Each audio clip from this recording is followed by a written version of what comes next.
What's up, guys? Welcome to Daily Dose of Reddit. This is your host that likes cherry coke, Zach, and today's subreddit is r/TalesFromTheCustomer.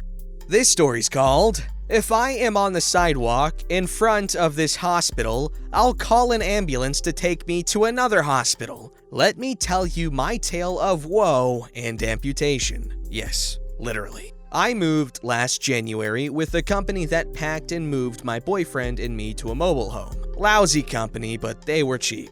Yes, got what I paid for. Lost medication, kitchen stuff in the backyard, garage stuff in the kitchen. Yes, both were a bunch of marked boxes, ironically. The only marked boxes, etc. Not a great move, but whatever. We managed to get moved. And because of this move, a wound on the sole of one of my feet became infected. I was walking on the foot more than usual. I had a home health nurse as well as a wound care doctor, both monitoring me closely. But despite their best efforts, the infection bloomed and became out of control. So the home health nurse gave up and took me to the nearest local hospital. There were several choices, but this one was the closest on his way home. So he took me there rather than the other hospitals that I'd been to. I understood they were much further and he was doing me a favor. Now, I'd been to numerous hospitals and knew the basic check-in procedures, and this hospital didn't follow the same procedures that I was used to. But my boyfriend asked me to stay because he really wanted me to continue with the IV antibiotics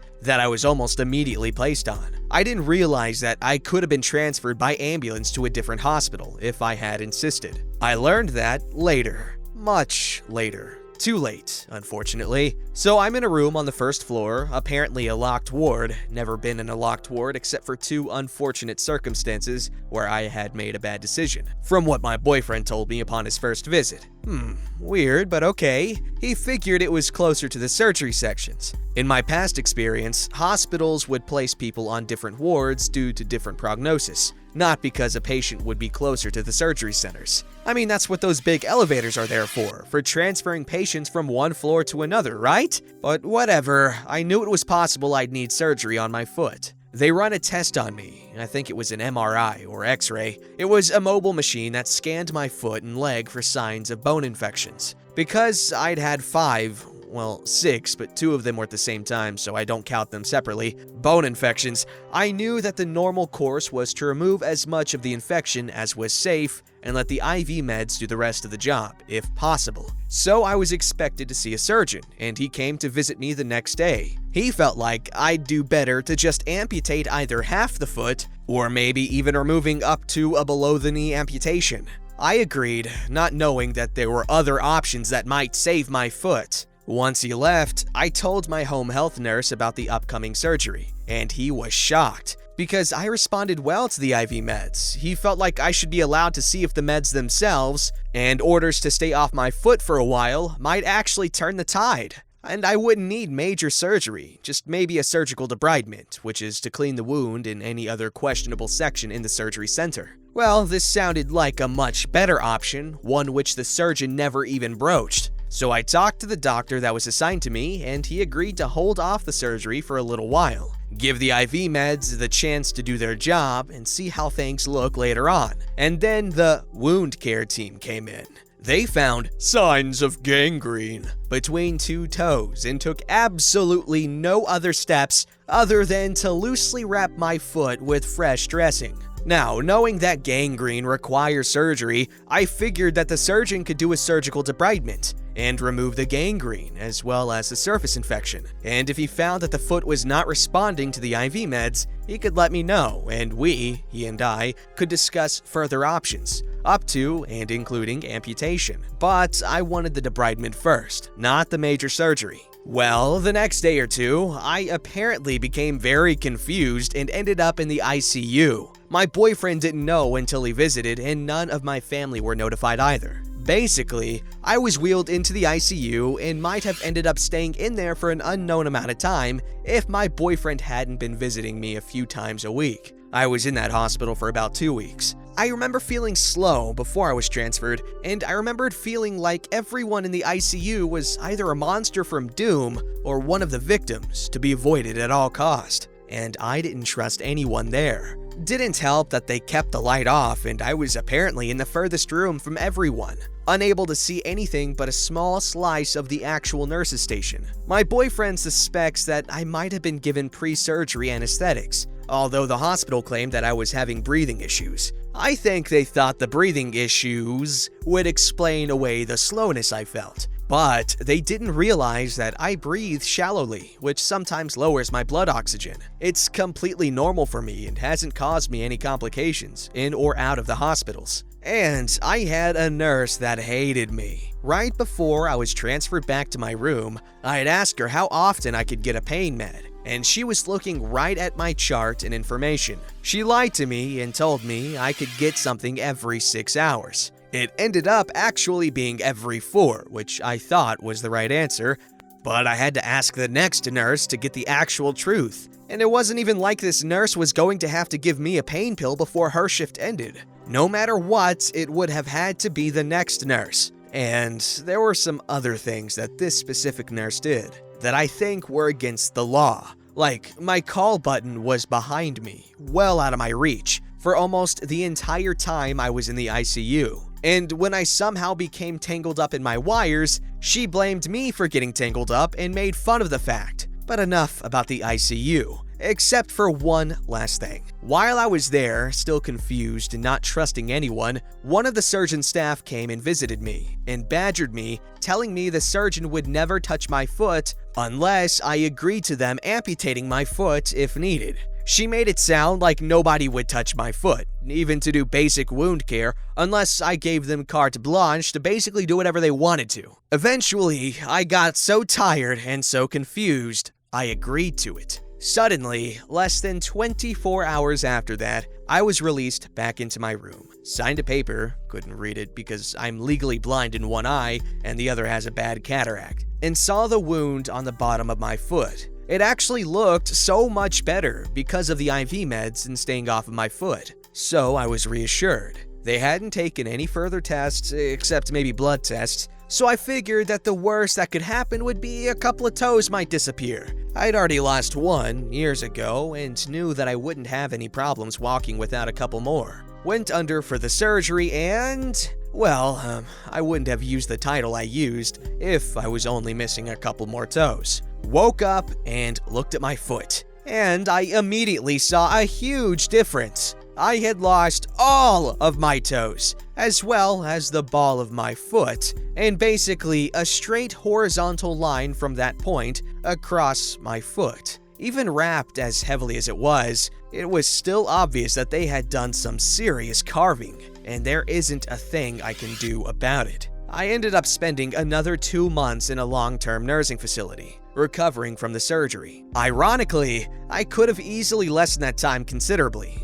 but the virus happened and it caused delays in seeing anyone outside of the facility. Took me almost 1.5 months to see the surgeon for a check, when I should have seen him after just 3 weeks. But I eventually did leave, and I've started seeing what my options are with regards to reporting this hospital for Medicare abuse. The hospital was negligent and has a history, apparently, of doing unnecessary procedures on Medicare and Medicaid patients just to bill the insurance for more money. I will admit, I take part of the blame. I should have turned right around and gone to another hospital, based off the instincts that screamed at me during check-in. I don't really blame the surgeon that much. He did a good job as far as the actual amputation. It's clean, he removed all of the infected parts, and I have only a small remaining scar from a previous surgery, besides the scar from this one. But only half of the stitches are removed, and we are struggling to figure out who I can see to remove the rest.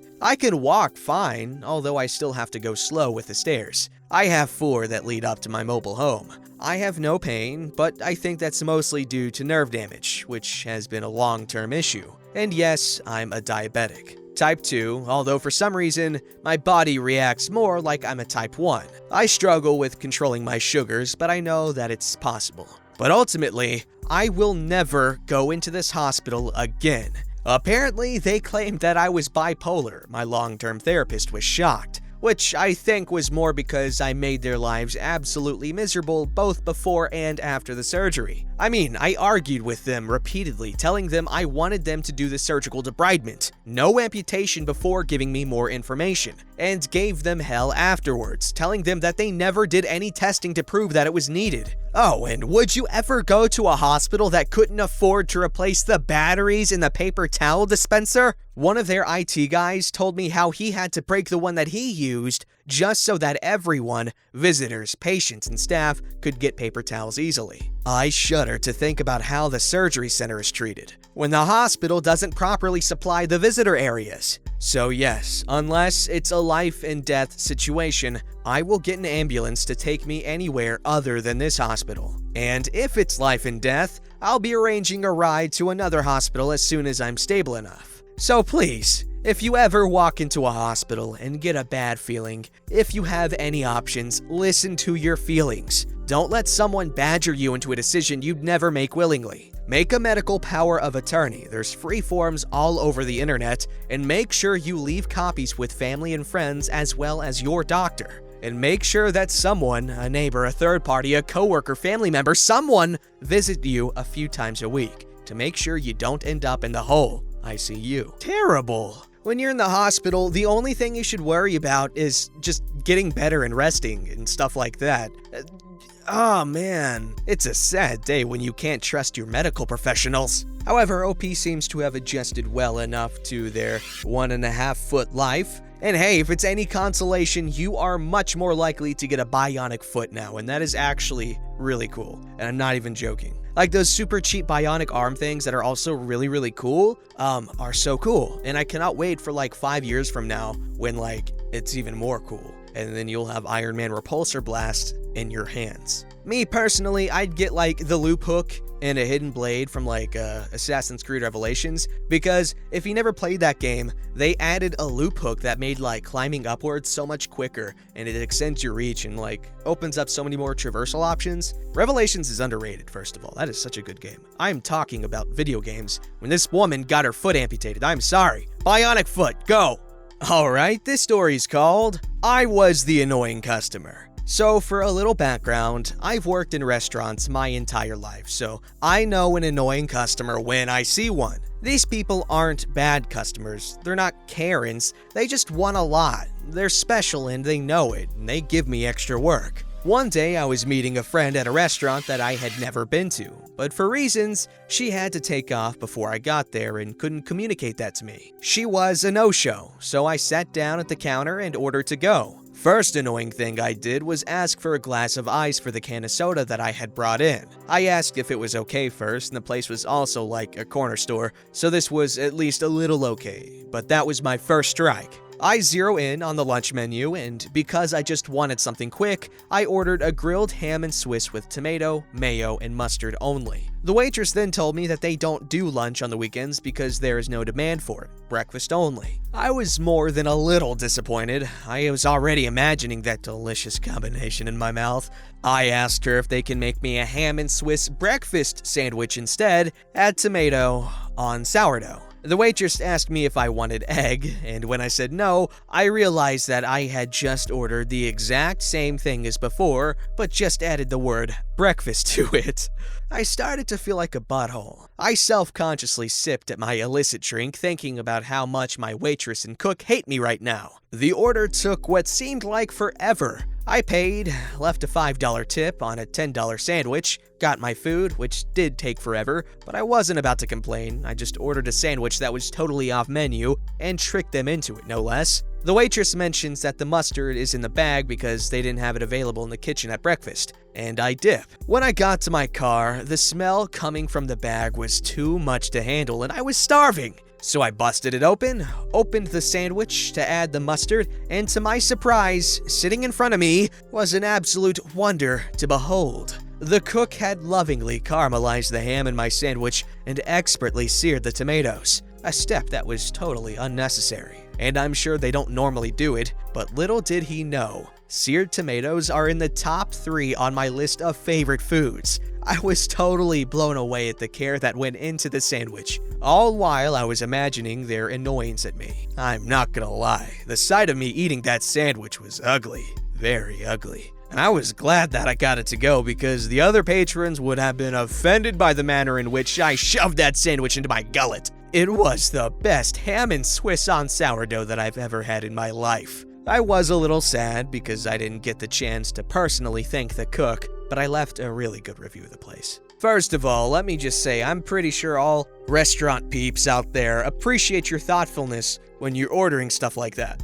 I mean, you tipped 50%, I'm sure all was forgiven. And honestly, there's a way to go about ordering stuff like that without making yourself feel like a jerk. Here's how it should have went. Hey, I'd like to order that sandwich. Sorry, we don't do lunch on the weekends because there's no demand for it, breakfast only. Oh, crap. Okay. So then, can I get a ham and Swiss breakfast sandwich, add tomato on sourdough, and, without eggs? And that's when you throw in a smile and a little wink and a chuckle. Oh my gosh, you know what? That's basically the same sandwich, and we don't do lunch, but, that was so charming and funny, and so, we will do it without any trouble, and we'll make it extra special for you because that was amazing, and I appreciate your awesomeness as a customer, and you're so fun. And that's exactly how it will go if you just, throw in some charm. Try it next time. Pro tip, I'm telling you. Alrighty, this story's called Delivery Driver Didn't Call, Text, Email, or Ring the Doorbell. How was I supposed to know my food came? It was the weirdest thing. Tonight, I ordered a 6-pack of cookies from one of the places that specializes in that sort of thing, and on checkout, I selected both text me updates about my order and email me updates about my order because I wanted to consume those warm, chocolatey saucers of heaven the moment they hit my doorstep. I was not going to miss a notification. My boyfriend and I were playing some video games, so time was passing quickly. And after an hour and a half, he says, "Hey, shouldn't your cookies be here by now?" So I check my phone, and I haven't gotten a notification of any kind. No email, no text, no missed calls, and we knew the doorbell hadn't rung, just in case I go to the cookie website and track my order, only to find that they'd been delivered. We went downstairs, and there they were, on the porch, cold and rock hard. If you've ever ordered cookies before, you'll understand that that was very disappointing because the warm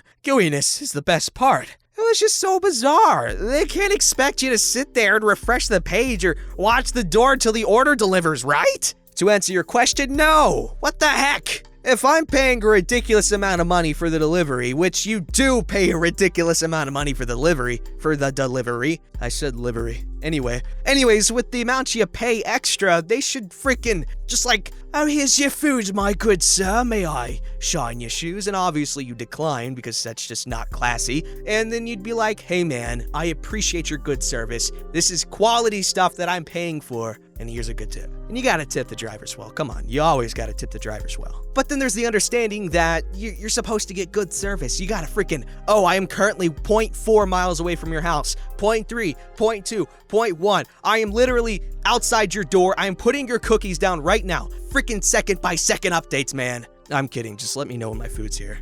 Don't forget to like, subscribe, and hit that bell to never miss an episode.